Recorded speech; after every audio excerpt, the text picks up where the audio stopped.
zdravím vás u dalšího videa, opět na téma můj polský karavan. A tentokrát si dáme menší unboxing. Přišel mě balíček z Temu, každý mých známých, kdo tam objednává, tak říkal, že jako super, že jsou spokojení. Hlavně i Romča Vtorek, tímto ještě opět zase zdravím v dalším videu. Tam objednává věci na karavan a jako co mě tvrdil, tak super. Tak říkám, mi to taky zkusím a tak jsem objednával opěrky, co jsou na kuchyňku, na ty kryty, tak tohle to, že zkusím, bylo se tu, byly dva a pak rychlo nabíjecí USBčka, což budu dávat, jak jsou světla, tak budu dávat dvě, tak jsem objednal a špunty, ty gumové, ty přístavky na klubovou vlajku. Takže jdem se na to podívat, jak to vypadá, když to přišlo a uvidíme. Tak se na to podíváme. Já už jsem to dovolil rozbalit. Jednu věc už jsem vyndal, což jsou ty gumové špunty, které byly tady a už jsem upevnil vlajku, takže ukážu jenom v rychlosti. Takže jo, musíme rozdělat závěs. A vlajka je připevněna na okně už konečně, takže jak tam asi prach na tom, tak to tolik se nepřicuclo. Takže jako na šrobování jsou, což mě celkem překvapilo, takže paráda. Takže vlajka konečně přidělaná. Zase zatáhnu. Dále, co přišlo? Teda ukážeme. Takže tady jedno rychle nabíjecí USBčko, nebo USBčko rychle nabíjecí, tady. Já teď se nějak pokusím, teďka položím telefon, nebo to zkusím nějak rozdělat. Tak, tady si chytnu telefon a pokusím se to teďka nějak rozdělat vám. Na tohoto USBčko mě přived opět Romča na Temu, že tam má hodně jako zkušeností s nakupováním na karavan a nějaký drobností. Ještě měla spát telefon, takže teď vám to už můžu ukázat. Takže je to takovýhle, než matice, dám tam plus minus kontakt na 12 V a takovýhle dvě USBčka, klasický. A pak dvě Cčka. Rychle nabíjecí, takže paráda. Zkusím to dneska rovnou zapojit a uvidíme, jak to pofrčí. Takže vám to pak ukážu. Takže z tohohle jsem objednával dva kousky. A dále, jak už jsem říkal, ty podpěry na ty dvírka od ty kuchyňky.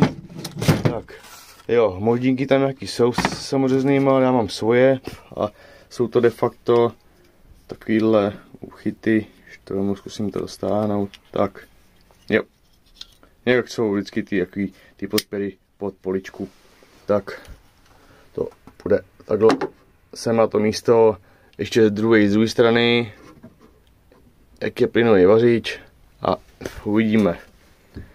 Takže pecka, jako za mě dobrý zpracování celkem, za tu cenu, na Temu pecka, takže nic, jdem to přidělat a uvidíme. Tak, podpěry přidělány. Tady jedna. A tady z druhé strany druhá, takže paráda. Vážu, tak super. Paknu. A tak. Pak ještě zkusím teda to otevřít, ať je to vidět, jak to vypadá, když to je podepřený. Takže jdeme zkusit dělat ty dvě USBčka. Přátelé, mám to takhle zase, jak už to předtím, jak jsem popisoval, že externí baterka nabitá, měnič napětí, pájka a pojedem. A budu to teda vytahovat ze světla stropního, 12 V, vytáhnu si z toho kabel a USBčko dám tady vedle vypínače a je to. Takže bez problému. Takže takhle si tady hraju. Jedeme. Tak přátelé, mám zapojeno obě dvě zásuvky, nakonec jsem to udělal trochu jinak. Jak jsem ukazoval ze světla, ale přímo z kabelu, co jde na vypínač. Tak přímo z toho jsem to vytáhl. Mám to tam daný pěkně schovaný a teď už mám na 12 V pěkně všechno zaplý, takže ukážu.